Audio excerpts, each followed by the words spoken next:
लोकसभा चुनाव को लेकर फरीदाबाद लोकसभा से कांग्रेस के संभावित उम्मीदवार मंदिर सिंह मान ने जनता टीवी से खास बातचीत की।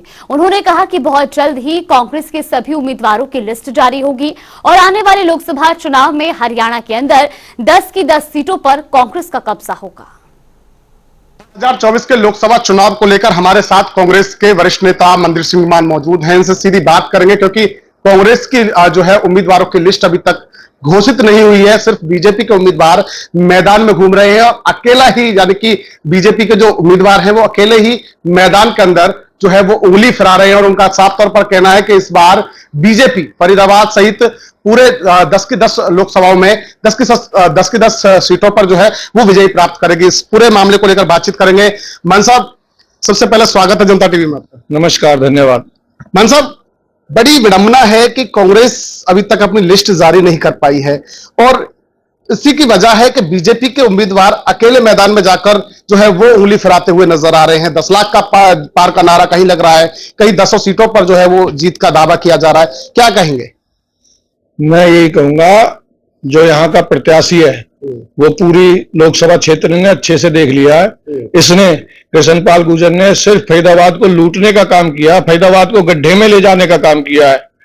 ये तो कहते हैं 10 लाख पार 10 लाख पार। अब की बार जनता इनको 10 लाख से हार देगी और हमारा हर कार्यकर्ता पूरी मेहनत से लगा हुआ, लगन से लगा हुआ है, क्योंकि ये आज देश को बचाने का सवाल है और फरीदाबाद का ही नहीं पूरे देश का कार्यकर्ता आज लगा हुआ है और हर इंसान वो जो देशभक्त है वो आज हमारे साथ लगा हुआ, वो पूरी मेहनत कर रहा है, क्योंकि आज ये देश का सवाल है, देश को बचाने का सवाल है। और मैं यही कहूंगा, जो हमारे नौजवान हैं उन्होंने पूरे माहौल को देख चुका है, इनकी सरकार को देख चुके हैं, इनके ड्रामों को देख चुके हैं, इनके जुमलों को देख चुके हैं। इन्होंने हमेशा सिर्फ झूठ बोल के राजनीति की है, झूठ के नाम पे राजनीति की है। कभी थाली बजवा दी, कभी कुछ करवा दिया। सिर्फ ड्रामों के सिवा इन्होंने कुछ भी नहीं किया। देश का हर नौजवान जान चुका है, कहीं ये किसी को रोजगार देने वाले नहीं है और हर वर्ग को दुखी करने वाली ये सरकार है। कहीं पे किसान धरने पे बैठे हैं, उनकी सुनवाई नहीं हो रही। मोहना गांव में भी बैठे हैं, बॉर्डर पे भी बैठे हैं, उन पे लाठियां चल रही हैं, गोलियां चल रही हैं।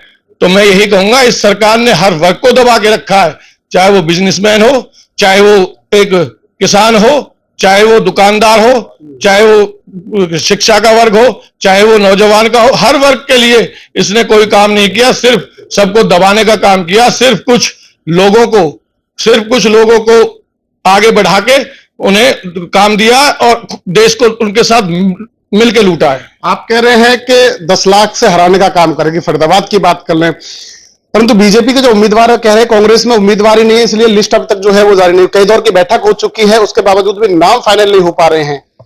देखिए, कांग्रेस के उम्मीदवारों की लिस्ट बहुत बड़ी है।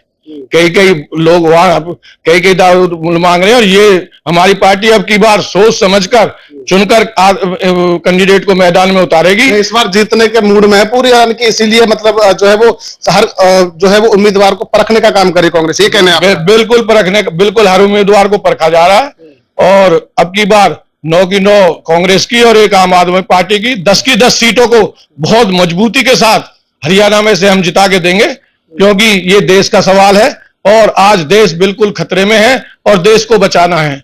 नहीं, आप कह रहे हैं कि कांग्रेस मजबूत है, तो कांग्रेस गठबंधन के साथ क्यों चुनाव लड़ रही है? अकेली क्यों चुनाव क्यों नहीं लड़ती?